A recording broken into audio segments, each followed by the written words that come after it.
to była naprawdę dobra gra w jego wykonaniu i uważam, że na Owce poradził sobie bardzo dobrze. To jest naprawdę coś, czego po prostu każdy gracz na miejsce powinien chcieć. Na pewno radzi sobie z większością map w tej grze. M11. Petarda zrobiona roba. W połączeniu z tym, że Ja bardziej, że potrafi jest graczem najlepsi zaraz gracze po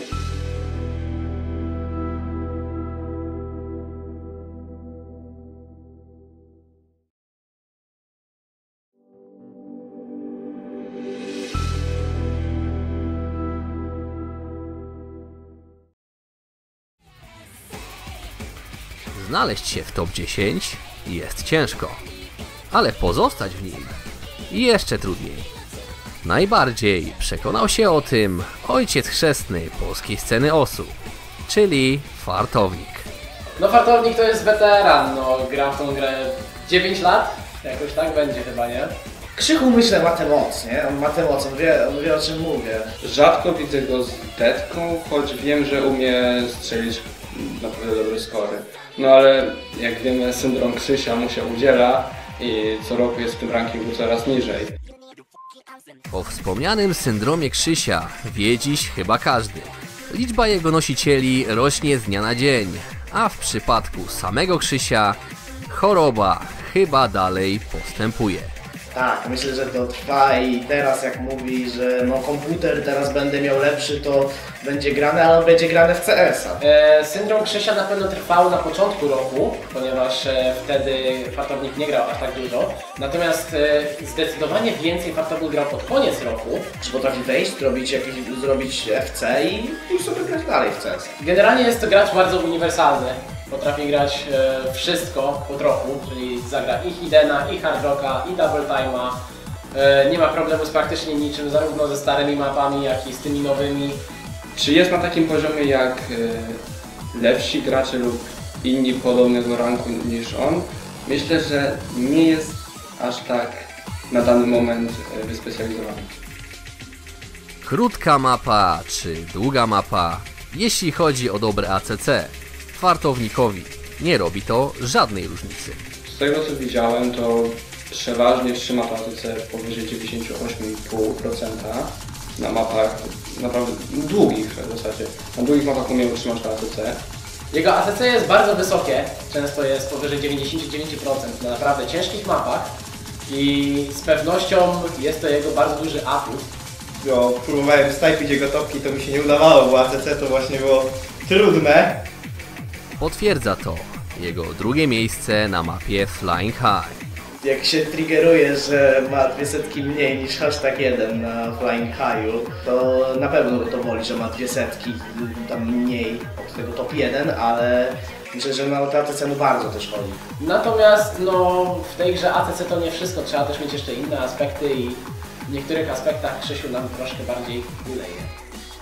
Po rekordowej liczbie występów w kadrze na OWC, tym razem nasz były kapitan musiał grać rolę rezerwowego.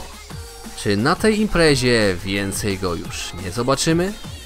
No jest to możliwy scenariusz, że Fartownik zagrał ostatni raz na OWC, ponieważ pojawiają się już dobrzy gracze, którzy mogą go zastąpić, natomiast nie jest wykluczone, że jeżeli pogra więcej, to może jeszcze zaszczyci nas występem w kolejnym roku na OWC. W tym momencie możemy się tylko domyślać, jak daleko mógłby zajść, gdyby grał regularnie. Jednak wszystko wskazuje na to, że ten drugi najlepszy gracz Szczecina zamieni rysik od tabletu na karabin maszynowy. No na pewno jeżeli grałby regularnie, to widzieliśmy pod koniec roku, że skory, które robiły bardzo duże wrażenie i dokładając do tego więcej starań, z pewnością byłby w stanie zrobić więcej naprawdę ciekawych skoków i byłby zdecydowanie wyżej w rankingu. Gdyby grał regularnie, to myślę, że mógłby się odbić na jakieś 7. miejsce, jakby się postarał. To mógłby spokojnie w topce polskiej na to 7. miejsce wbić.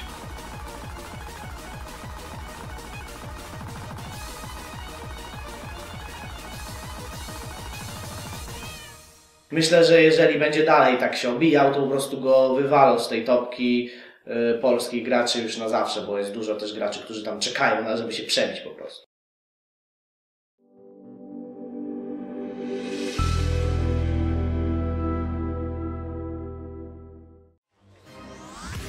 każdy kraj potrzebuje swojego superbohatera, który u nas kryje się pod postacią Spidera.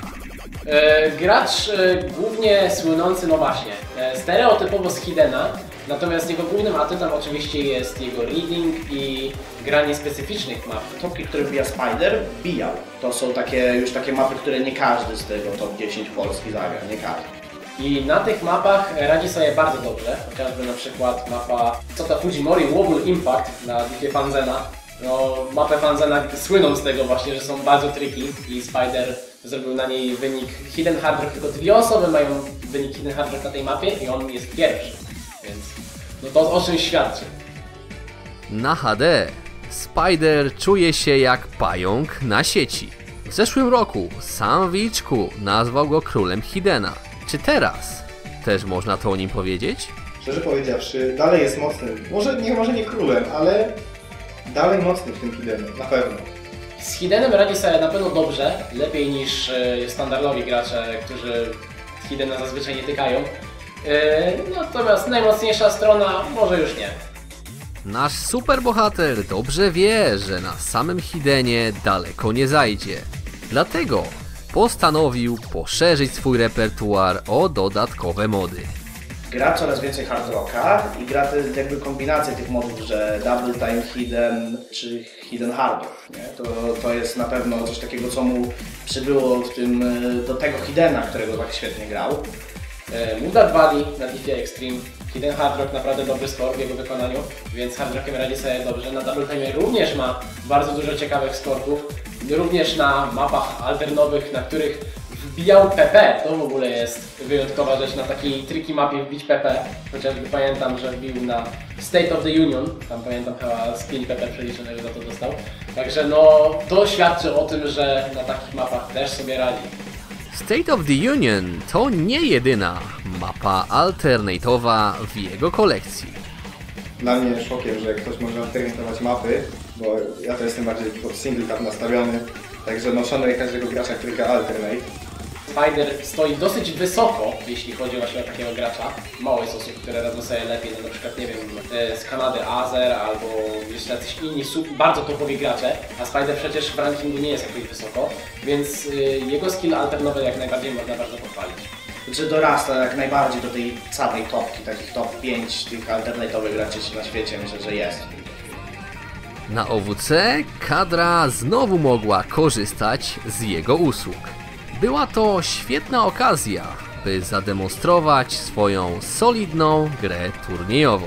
Turniejowo myślę jest stabilnym graczem. Nie zawsze jest pewnym siebie co do granych map, ale jeśli już je gra, umie stabilnie utrzymać swoje accuracy, jak i wynik. Typowy hidden gracz, na przykład gracze w pokroju właśnie Roka, co nie gra hidden, Spider spokojnie może wejść zamiast niego i grał też specyficzne mapy, które też są właśnie w turniejach dość często pikowane.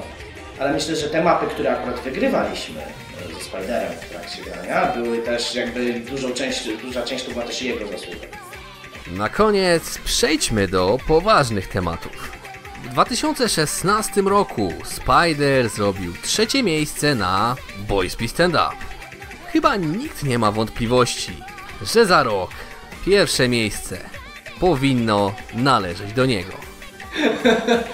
No, powiem Ci tak, no jeżeli spróbuję, może jakiś double time będę tam widziałem, że próbował z Rafisem, może kiedyś. Naprawdę te topki, jakie robił na Boys Be Stand Up, to jest sztos.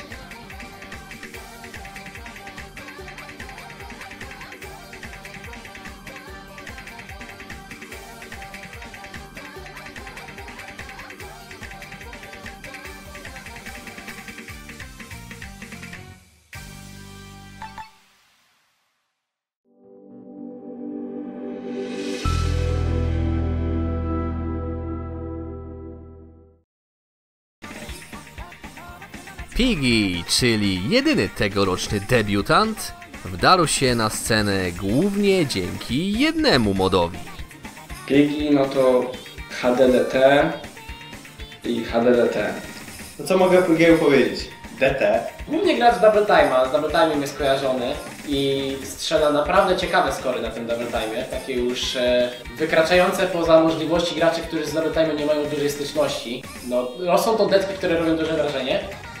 Ten najnowszy członek klubu Demonów Prędkości pokazuje, że na tle swoich nowych kolegów wypada nadzwyczaj dobrze. Przede wszystkim Piggy robi na mapach bardzo wysokie ATC z tym Double Time'em, co jest główną taką jego cechą. I to jest coś, co wyróżnia go, jeśli chodzi właśnie o typowych DT playerów. Zdarza się, że są mapy, na których ma te pierwsze miejsce z detką i ja naprawdę po prostu podziwiam po prostu ten consistency w klikaniu jego. Ten młody człowiek to zdecydowany zwycięzca nagrody Progres Roku. Niektórzy nazywają go nawet Mini Rafisem. Nie można mu odmówić tego, że zrobił naprawdę duży progres, choć myślę, że pod koniec jeszcze trochę zatrzymał, ale na pewno nie spada skillem w dół. Na pewno cały czas jego improvement idzie w górę. Pamiętam, jak Rafis kiedyś wypowiadał na jego temat, że jak on tak będzie dalej progresował, jak progresował przez ten czas z 2016 początku, to że daleko dojedzie. Startuje z detki, przechodzi w inne mody. Ten progres faktycznie jest bardzo szybki i faktycznie można to w pewnym sensie porównywać do Rafisa, chociaż jeszcze nie na tą skalę oczywiście. Będąc przy specjaliście od DT, oczywiście nie możemy pominąć tematu HR. Oczywiście poza detkami potrafi też grać inne mapy. Potrafi na przykład zagrać Hard Rocka, chociażby mapa Rave i Terrory, tylko 3 skory, jeden Hard Rock, jeden należy do niego. Nie jest to prosta mapa, więc i również radzi sobie z innymi rzeczami. Natomiast Double Time to jego główna cecha. Widziałem jeszcze chyba ze 2 jakieś inne playe, na którym był tam gdzieś w tym top 8 HDHR i muszę przyznać, że jak na gracza, który głównie specjalizuje się moim zdaniem w DT, to solidnie. Świnek jest debiutantem nie tylko w top 10, ale także na OWC, gdzie nawet potrafił robić najlepsze wyniki na mapach. Był debiutantem, natomiast wiele razy nas zaskoczył. No może na początku zjadał go trochę stres, natomiast chociażby w meczu z Rosją Piggy F-snął mapę jako jedyny, to była pierwsza mapa, więc stres największy. To świadczy o tym, że Piggy też radził sobie całkiem nieźle na tym OWC. Chodził głównie na detki i na tych detkach grał, no nie będę się oszukiwał. Ja myślałem, że jak na jego pierwszy raz na OWC jeszcze pod względem tego, że jest młodym graczem, to naprawdę pokazał siłę i myślę, że z roku na rok tylko ta jakby doświadczenie mu będzie przyrastało, dzięki czemu będzie coraz lepszy. Z DT w małym palcu oraz innymi modami na solidnym poziomie konkurencja może mieć z nim problem. Czyżby miał potencjał na stałe zawitać do grona najlepszych graczy na świecie? Z tego względu, że gra Double Time'a, robi wysokie ATC i też przeskakuje w inne mody, jest bardzo możliwe, że w przyszłym roku może zawitać na zdecydowanie wyższym miejscu w Polsce, a być może nawet na świecie w jakimś bardzo wysokim. Myślę, że top 25 może gdzieś tam siedzieć i myślę, że może spokojnie walczyć o to miejsce. Ma potencjał, żeby dojść to spokojnie do top 25 światowego nawet. Jeżeli, no powiem szczerze, DT. I tyle.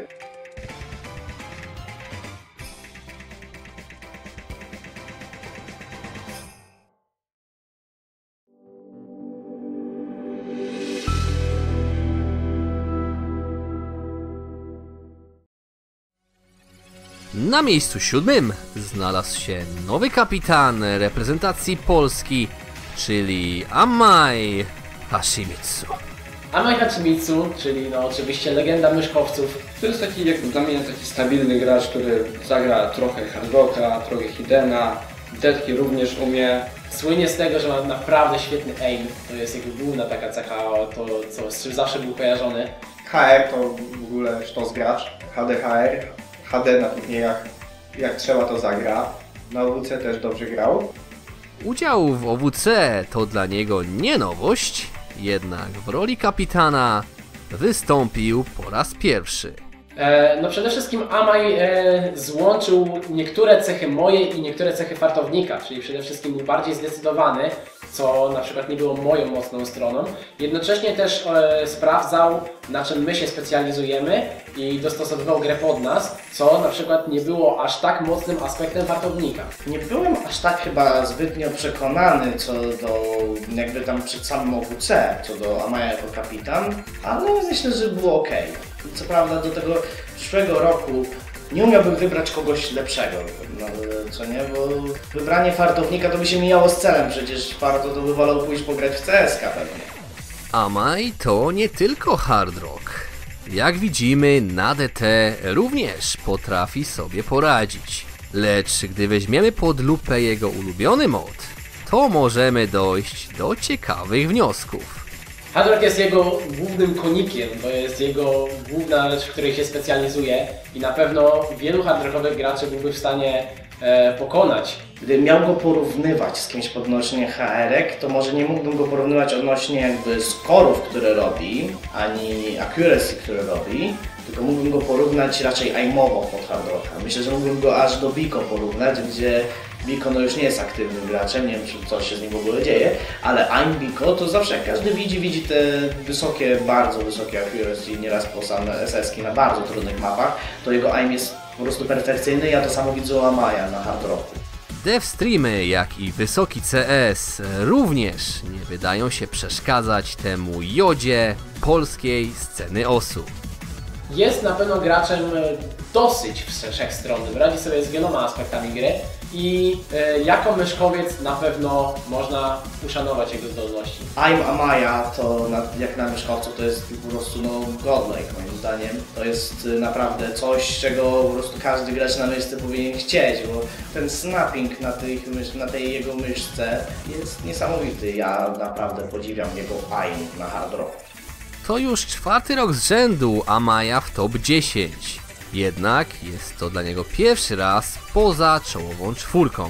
Przez to nie może uciec od pytań o syndrom swojego przyrodniego brata. Ja myślę, że już chyba mniej gra. Nie widzę jego skorów już tak często jak kiedyś. No Amay nie gra aż tak dużo jak niektórzy gracze, którzy znaleźli się w zestawieniu. Przede wszystkim, jeżeli chce się już być w top 10, to trzeba grać naprawdę dużo. Jeżeli się nie gra naprawdę dużo, to się po prostu najzwyczajniej w świecie spada. I u Amaya można było po prostu to zobaczyć. Szkoła, tak? Plus sam fakt, że w CS-a też gra. Nie można oszukiwać, Wszystko wskazuje na to, że może to być ostatni rok w czołówce Polski dla legendy myszkowców. Czy Amayowi uda się znaleźć motywację, żeby po raz kolejny znaleźć się w top 10? Top 10 myślę, że tak. Myślę, że właśnie fartownik, jeżeli nie będzie grał, to sobie pofrunie i Amay gdzieś zajmie jego miejsce. Jak przy tryharduje, że tak powiem, to się znajdzie na spokojnie. Możliwe, że będzie coś w stylu fartownika w tym roku, być może jakieś 10. miejsce, no chyba, że oczywiście Amay będzie znacznie więcej grać, ponieważ mimo wszystko Amay nie odpuszcza jeszcze osu aż tak bardzo, więc może jeszcze powalczy i być może jeszcze pójdzie nawet wyżej, jest wszystko możliwe.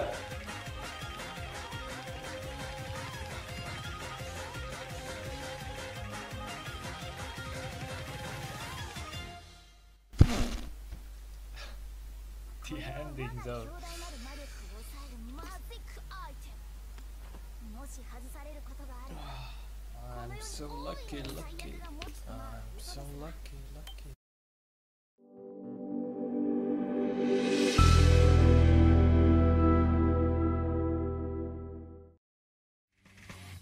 Kolejnym z graczy, który już na dobre zadomowił się w naszym rankingu, jest Rock.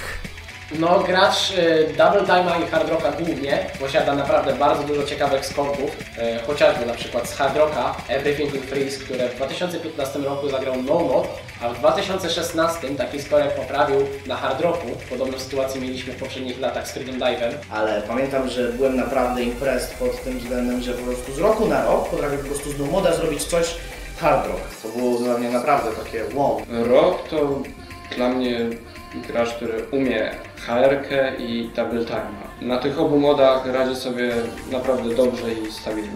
widać jego improvement na tle lat, choć jego rank spada, co może pokazać, że inni gracze mają większe przykrycie jego skilla, choć nie można mówić Rockowi, że umie grać na tych modach.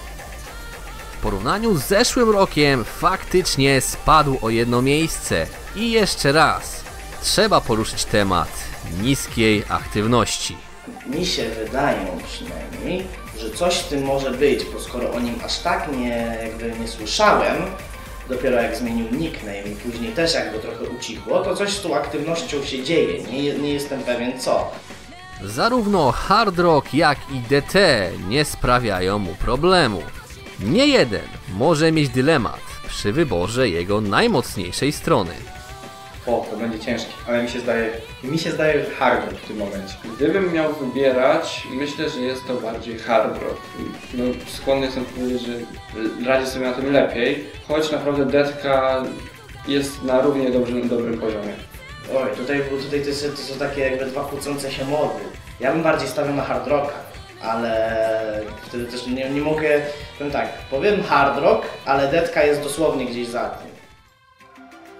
W przypadku Rocka od zawsze można kierować się tą samą zasadą. Jeśli Hard Rock, to głównie na streamach. Jeśli streamy, to zawsze z wyśmienitym ACC. Przede wszystkim Rock gra dosyć specyficzne mapy. Na tych mapach trochę ciężko jest ocenić, czy ACC jest dobre czy złe, ponieważ praktycznie nikt na świecie nie jest w stanie osiągnąć ACC rzędu na przykład 99%, przez to ACC Rocka oczywiście wygląda na troszkę niższe. Myślę, że ACC akurat u Rocka to było zawsze coś takiego solidnego, na co się patrzyło i mimo tego, że nie gościł miejsca w tych takich top 8 nieraz map, bo robił sam na przykład Hard Rock, ale accuracy pobijał po prostu wiele graczy, którzy też grali z Hard Rockiem i zazwyczaj stał na tym top 1 samego Hard Rocka na wielu mapach. Rock jako podstawowy zawodnik reprezentacji do swojej kolekcji może zaliczyć kolejny udany występ na OWC. No, radził sobie dobrze na pewno. Była to gra na poziomie, wydaje mi się, że Rock mógł zagrać jeszcze trochę lepiej, natomiast oczywiście przyczepiać się do tego nie możemy, ponieważ w wielu meczach pokazywał pazur, chociażby w meczu z Rosją, w którym wydaje mi się, że Rock był MVP. To była naprawdę dobra gra w jego wykonaniu i uważam, że na OWC poradził sobie bardzo dobrze. Niestety, każdą skałę da się skruszyć. I tak jak Superman miał swój kryptonit, tak tutaj kryje się on pod postacią Hiddena. Trudne pytanie, bo on dalej tego Hiddena, jakby można powiedzieć, nie gra, przynajmniej po tych skorach. Myślę, że albo ma niesmak, albo po prostu nie chce mu się tego grać. Może o to chodzi. Myślę, że jakby pograł, to kwestia grania. Tak. Z Hiddenem ma problemów już troszkę mniej. Grał trochę tego Hiddena i faktycznie na turniejach pokazywał, że Hidden nie jest taką pewną taktyką na Rocka. Natomiast Hidden graczem oczywiście nazwać go nie można. No, robi jeszcze błędy, jeszcze się szlifuje. Pomimo tej jednej małej słabości, Rock w dalszym ciągu jest groźnym graczem na scenie OSU i każdy powinien się z nim liczyć. Przy tym miejscu w rankingu to już jest tak naprawdę walka o detale tak naprawdę i Rock tak naprawdę tymi detalami być może przegrał z innymi graczami i przez to jest na 6. miejscu.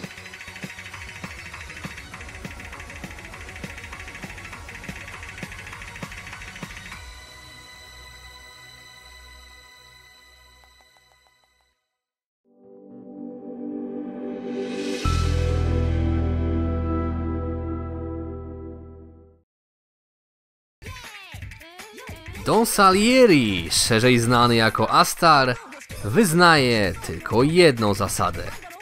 Prędkość nie zabija. No Salieri jest graczem, który głównie słynie z double time'a, tak samo jak chociażby Pili. Dobry gracz wysokiego AR i bardzo szybki. Radzi sobie z czytaniem AR-11 i radzi sobie z tym naprawdę dobrze. Posiada już jakieś skorki, na których strzela pierwsze miejsca, gdzie no gracze nie grają strzałamodami najzwyczajniej w świecie, więc gracz z dużym potencjałem na pewno. Daleko mu do bycia graczem uniwersalnym.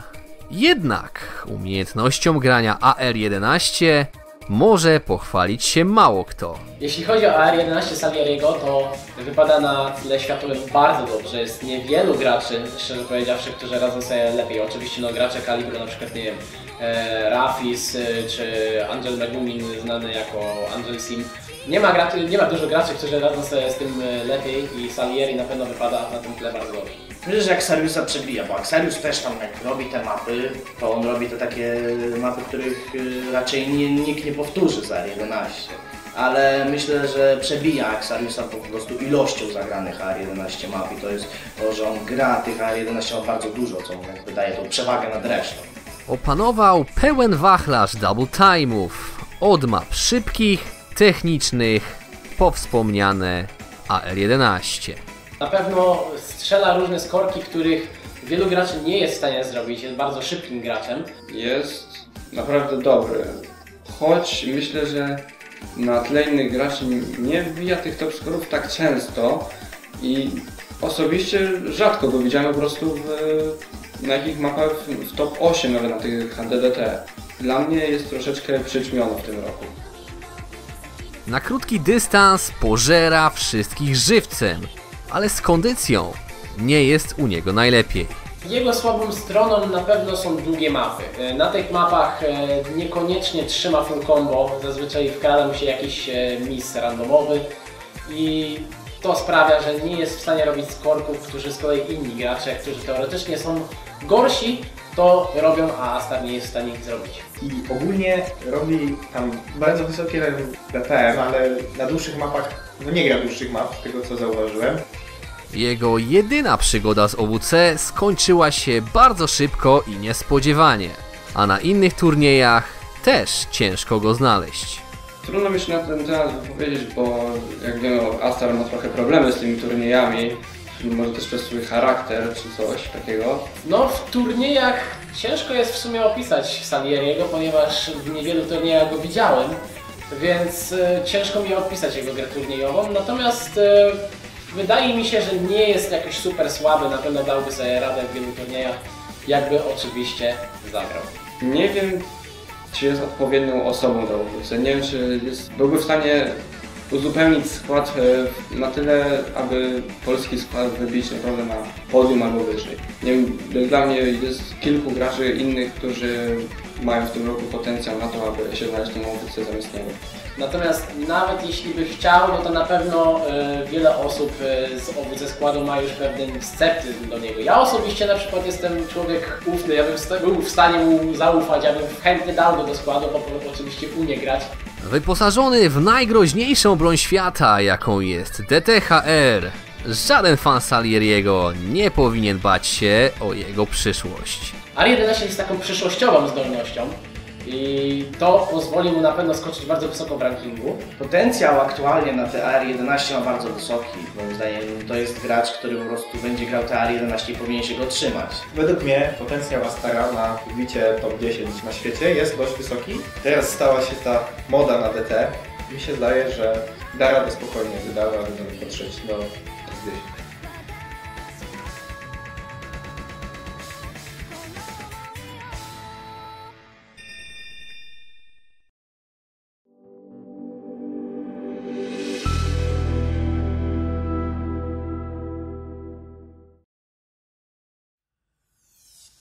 Osiągnąć status legendy za życia to trudne zadanie. Wilkowi ta sztuka udała się już dawno temu.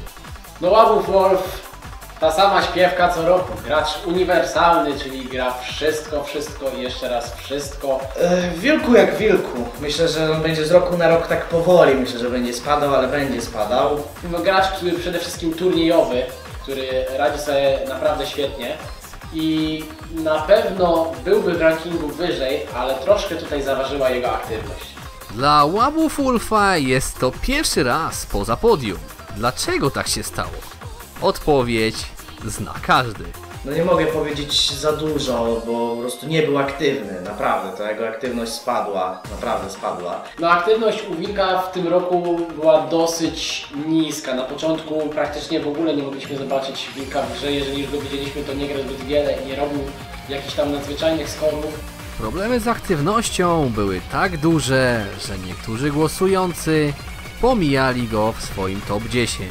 To jest pewnego rodzaju kontrowersja, właśnie kontrowersja pomiędzy tym, czy dawać mu wysokie miejsce, ponieważ jest wilkiem, czy dawać mu niskie miejsce, ponieważ grał mało. Dlatego jest duża rozbieżność, jeśli chodzi o głosy graczy, którzy oczywiście wzięli udział w głosowaniu. Moim zdaniem to poniżej top 5 nie powinien zejść z racji takiej, że właśnie jest graczem uniwersalnym i zawsze ratuje skład na WC. No na pewno pominięcie łapów Wolfa w głosowaniu jest, nazwałbym to, grzechem ciężkim. Nie można pominąć wilka w takim głosowaniu, jest to oczywista osoba, która musi się znaleźć w top 10, ponieważ no, jest po prostu naprawdę świetnym graczem. Natomiast niska aktywność sprawia, że nie może być też naprawdę wysoko i dlatego znalazł się na 4. miejscu. Freedom Dives HR czy Dragon Force Defenders to tylko niektóre streamowe mapy, które wilkowi udało się zrobić. Jednak znajdą się osoby, które nadal narzekają na jego streaming speed. Nawet takie mapy 220 BPM umie zrobić na pewno 300 streamówki. Zaczynając od schody, kiedy to BPM już wchodzi na taki naprawdę wysoki poziom, powyżej 250 BPM, kiedy Wilk już powoli zaczyna mieć problemy z tymi streamami. No na pewno wilk przez to, że gra dosyć mało, ma problemy ze staminą. Jest to akurat aspekt gry, który najszybciej ucieka graczowi, jeżeli nie gra zbyt dużo. To właśnie staminę najciężej jest wyrobić z powrotem. I faktycznie na streamach, które osiągają dosyć dużą prędkość, wilk trochę sobie nie radzi. Natomiast jeżeli by oczywiście zagrał więcej, to na pewno by pokazał, że dałby sobie radę i z czymś takim. Zawsze był uznawany za jednego z najlepszych graczy turniejowych na świecie. Czy w tej kwestii coś się zmieniło? Tak, mi się wydaje ogólnie, że on jest najlepszy na świecie, jeżeli chodzi o turnieje. Poza Cookiesim oczywiście, bo no Cookiesi to jest taki ponad rankingi, ale myślę, że tak, moim zdaniem Wilku na świecie jest top 1 w tym uniwersalnym graniu turniejów. Jego podejście do tych turniejów jest po prostu strasznie nieziemsko, śmieszne, a tak dobrze gra, że no naprawdę jest to legenda, można powiedzieć. Gracz uniwersalny to dość często używane pojęcie. Do nikogo jednak bardziej ono nie pasuje jak właśnie łamów Wolfa. Myślę, że no, na pewno radzi sobie z większością map w tej grze i jedynym ogranicznikiem, jaki jestem w stanie u niego zobaczyć, to jest naprawdę wysokie BPM. Granie w OSU ciągnie za sobą pewne ryzyko. Jedni dostają LSI, drudzy cierpią na syndrom Krzysia. Wilka natomiast dopadła inna choroba. Coś, na co cierpi chyba najwięcej osób na całym świecie. Miłość. Dziewczyna winna temu, że spadł. No, powiem Ci tak, no jak słabo ciągnie, to... Nie, moim zdaniem nie, bo podejście moim zdaniem takie widoczne raczej Wilka co odnośnie dziewczyny to jest takie, że nie jest ona osobą, która by mu mogła w jakiś sposób zawadzać. Gdy mu zawadzała, myślę, że by raczej z nią nie dyskutował na tematy tego, co on ma robić, dlaczego nie. Więc myślę, że on sobie na głowę wejść nie da przez dziewczynę.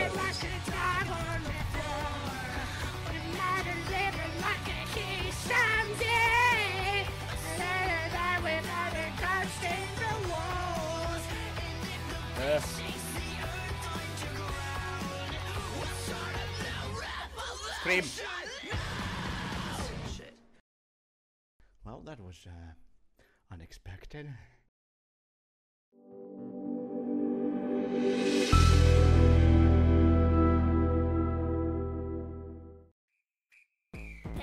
Po rocznej przerwie Adamkus z hukiem powraca do top 10. I to od razu na najniższy stopień podium. Wrócił mniej więcej w drugiej połowie 2016 roku, po tym jak został odbanowany i zaczął pokazywać, że tak określę, puzzle. On gra, straci grać wszystko, nawet flashlight. Nawet jakieś niskie AR z flashlightem ugra, easy flashlight, hidden flashlight, no wszystko gra. No, typowy gracz uniwersalny poza wysokim DT. Kiedy ktoś mówi o Adamkusie, na myśl przychodzi mi parę rzeczy, m.in. Hard Rock, Hidden, duży spacing, no i coś, czego nikt nie umie grać, czyli Flashlight. Ogólnie moim zdaniem jestem trochę zaskoczony trzecim miejscem. Stawiałbym bardziej Adamkusa na jakieś szóste 7 albo 5, coś takiego w okolicach tego. To trzecie jestem trochę zaskoczony. HDHR opanował w takim stopniu, że według wielu jest pod tym względem najlepszy w Polsce. No jego HDHR jest bardzo specyficzne po raz kolejny, ponieważ gra specyficzne mapy, więc robi znowuż bardzo dziwne skory na Hidden Hard Rocku. Chociażby Camellia Let's Jump, to jest naprawdę ciężka mapa do wstnięcia ogółem na no-modzie, a on to zrobił Hidden Hard Rock. Kosmos totalny. Na małych kółkach czuje się jak ryba w wodzie. Czy jest więc jednym z lepszych graczy na wysokim CS? Tak, jednym z lepszych. Tam miał jakieś playki z CS 9.1 w jakiejś mapie Hollow Wingsa HDHR, także nawet jak tam był No Fail, to tam 300-400 kombo coś zrobił. Gdzie Rohak to jest po prostu człowiek, który poświęca na tę grę chyba całe życie, te aktualne te swoje życie, żeby być po prostu jak najlepszym i u Rohaka to widać, ale przychodzi ten Adamkus, ściąga spodnie i wszystkie mapy jego. Rohak gdzieś tam próbuje się wciąć gdzieś pomiędzy którąś tam mapę, żeby ją sobie przygarnąć i czasami się udaje, ale myślę, że Adamkus jest właśnie takim, do którego podejście do tego wysokiego CS-u jest trudne. Na tym nie koniec pochwał Adamkusa. W końcu nie można nie wspomnieć o jego nieziemskim alternatingu. Na świecie.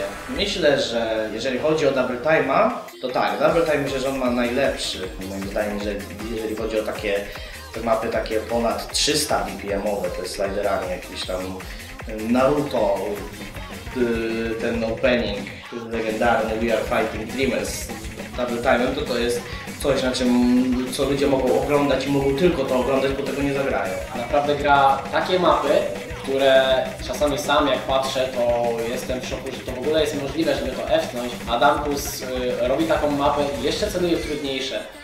Jak już widzieliśmy, mapy typu DT Alternate nie sprawiają mu problemu.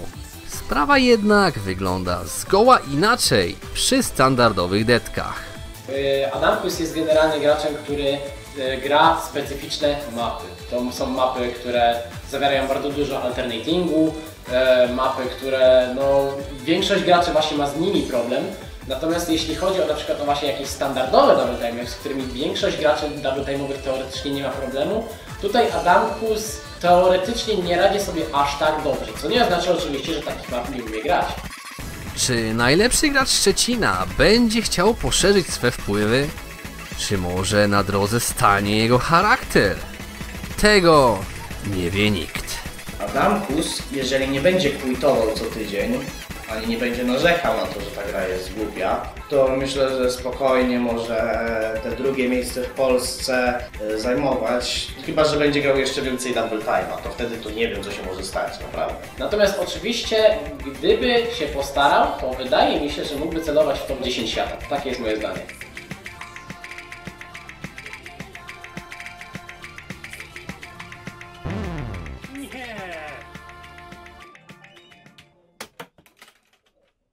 Ja pierdolę.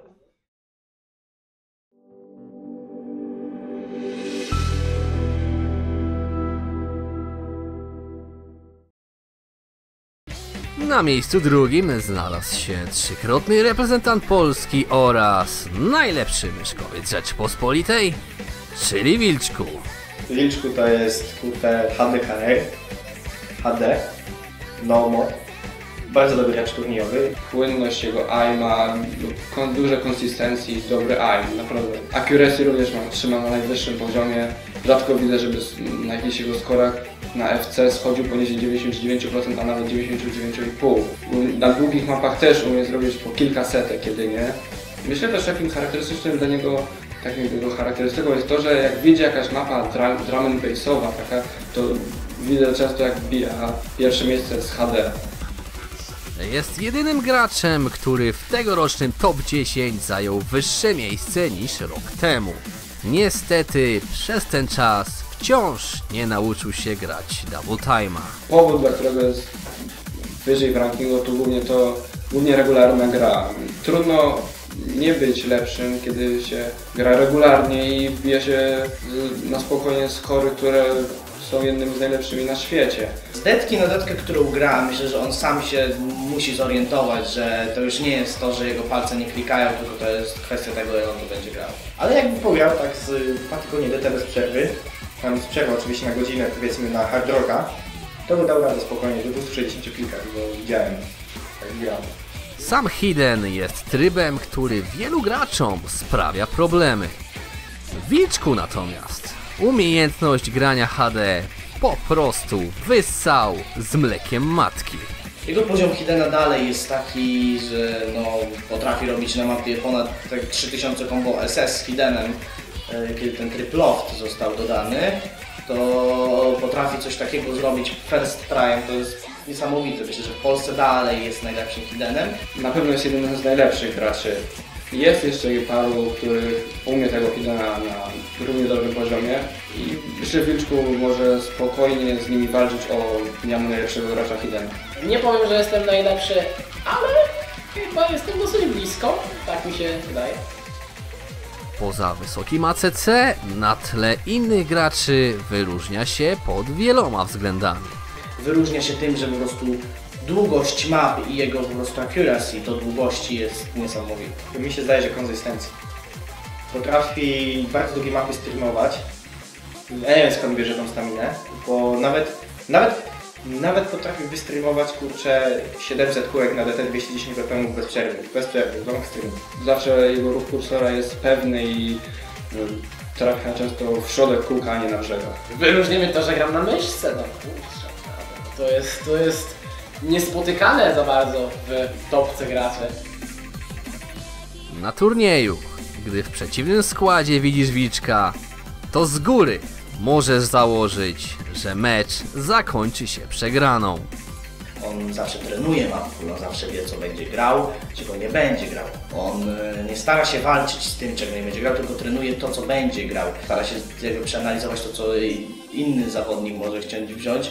Z jedynym minusem jego na turniejach, co mogę zauważyć, to randomowe misy, które mu czasami wchodzą na mapach i uniemożliwiają mu zrobienie lepszego skora. Jedynie takie momenty zachwiania jedynie uniemożliwiają mu zrobienie najlepszych wyników na turniejach. Występu reprezentacji Polski na OWC nie można zaliczyć do udanych, lecz jeśli chodzi o naszego byłego kapitana, to sprawa wygląda inaczej. Jeśli chodzi o mój występ na OWC, śmiem nieskromnie twierdzić, że byłem MVP naszej drużyny, ponieważ statystyki nawet to potwierdzają. Przez całe OWC wsunąłem 20 map, z czego 2 SS-nąłem. To jest wynik o jedną mapę gorszy od Rust Bella. Na tym oficjalnym jakby live streamie OWC nie mówił nic o nim. Ja byłem w ogóle zdziwiony, że nikt nic nie mówił, że on tam robił taki accuracy, najwyżej coś było jakieś tam dorzucone tam zdanie wow, and Wilczku SS ten other map. Ale to było takie pojedyncze, naprawdę. Zrobił tam porównywanie do Rackera, który tam miał MVP, zrobił porównywalnie tyle samo full combo. Wilczku jest osobą, której nigdy nie zadowala drugie miejsce. Dla kogoś takiego jak on, tytuł najlepszego myszkowca nie jest wystarczający. Myślę, że jeżeli będzie grał, zacznie grać te double time teraz, jeżeli mu to bo to mu też przybierze jakby w prędkości do hard rocka również, prawda? Więc myślę, że zacznie grać pomimo tych double time'ów, ten hard rock się u niego również podniesie i myślę, że na to takie top 10, top 6, top 7 świata zasługuje. Na top 1 Polski również, myślę. Yes. Holy sh**. I just became Wolf Wolf.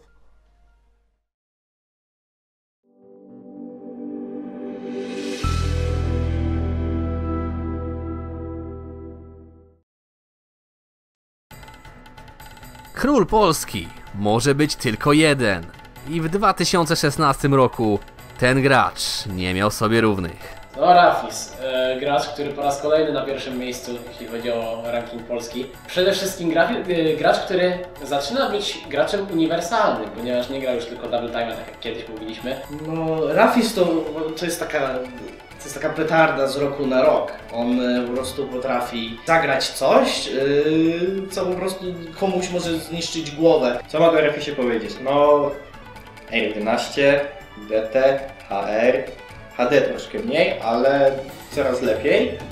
Jedynie 5 głosujących nie postawiło go na pierwszym miejscu, co potwierdza jego dominację na polskiej scenie. Najlepsi gracze Double Time'a przebijają się już tak naprawdę na ATC na tych samych mapach. Ciężko jest stwierdzić, który jest najlepszy. Natomiast z pewnością Rafisa można postawić w tej najwyższej czołówce. I oczywiście, jeżeli ktoś powie, że Rafis jest najlepszym Double Time graczem, to wydaje mi się, że nie będzie to jakoś odbiegało od prawdy. Jest na nieziemskim poziomie, można to nazwać, bo ludzie nieraz mówią, czy to jest człowiek, tak? Czy tak można klikać, ale ludzie też mogą spojrzeć na play jakiegoś kwika i też mogą powiedzieć to samo. Jego wizytówką jest oczywiście DT, ale jak na gracza uniwersalnego przystało, Hard Rock jak najbardziej nie jest mu obcy. Jego Hard Rock jest na pewno bardzo mocną stroną w połączeniu z tym, że jest bardzo szybkim graczem. Stanowi naprawdę silną jego cechę. Myślę, że Hard Rock u niego to jest bardziej takie nie pod FC, tylko pod to, żeby zrobić jakiegoś scora na mapie, żeby mieć mapę clearniętą z Hard Rockiem, coś czego nikt inny nie zrobi na przykład. Więc myślę, że to jest taki Hard Rock wyczynowy, mogę powiedzieć, niż taki raczej zawodowy, tak? Na pewno jeśli będzie się szkolił w tym kierunku, jest również w stanie dorównać swoim skillem na HRC do graczy z top 10. Znalezienie słabych punktów u Rufusa to ciężkie zadanie. W jego przypadku musimy uciec się do detali. Na pewno dobrze sobie radzi na turniejach, potrafi zrobić naprawdę dobry score na first try'u, natomiast faktycznie troszkę czasem go zje stres, może trochę jeszcze to, że gra krócej zdecydowanie od większości graczy stopki, sprawia, że nie jest jeszcze aż tak bardzo obyty i tak bardzo płynny, jeśli chodzi o skill. I być może to sprawia właśnie, że nie jest aż tak dobrze oceniany, jeśli chodzi o turnieje. Natomiast w turniejach radzi sobie bardzo dobrze. Nie, może nie słabym, ale na pewno nie aż tak dobrym. Jakbym miał postawić go w top 10 polskich graczy turniejowych, to stawiłbym go na 7. miejscu. Chodzą słuchy, że consistency również u niego kuleje i że musi grać daną mapę wiele razy, żeby wbić na niej dobry wynik. Mapy, na których on retraluje, ja pragnę przypomnieć, że to są mapy powyżej 7 gwiazdek na Double Time. No może nie tyle co słabe consistency. Zazwyczaj cechą Double Time graczy jest to, że próbują zagrać mapę 50 razy, 100 razy, zanim oczywiście dojdą do tego FC. W to oczywiście wchodzą w retryje na zasadzie kliknę 4 kółka i zrobię drugi retry i w ten sposób to wygląda. Natomiast słabe consistency Rafisa zdecydowanie już jest polepszony. Jeżeli chodzi o poprzednie lata, to Rafis na pewno się poprawił, jeśli chodzi o consistency i zdecydowanie lepiej prezentuje się już w tym roku. Upolowanie gracza kalibru Rafisa to zadanie graniczące z niemożliwością. Czy jest mu ktoś w stanie zagrozić? Czy może jednak ta bestia z Przemyśla dalej będzie grasować po polskich terenach? No jest na pewno kilka osób, które mogłyby zagrozić Rafisowi, natomiast zadanie jest bardzo trudne. I jeżeli nie weźmie się reszta Polski za siebie, to nie dogonią Rafisa i Rafis im będzie uciekał dalej gdzieś w świat. Jest kilku graczy, którzy mają potencjał, aby mu zagrozić, ale myślę, że jest to bardzo trudne ze względu na to, że Rafis gra naprawdę często i skill Rafisa również idzie w górę. Zapominajmy o tym, że przegonienie takiego gracza jest niebywale trudne, co nie oznacza, że jest to niemożliwe. W Polsce raczej wątpię. Chyba że Adamkus lub Wilczku się nauczą DT, takich szybkich DT. To wtedy Wilczków i koniec.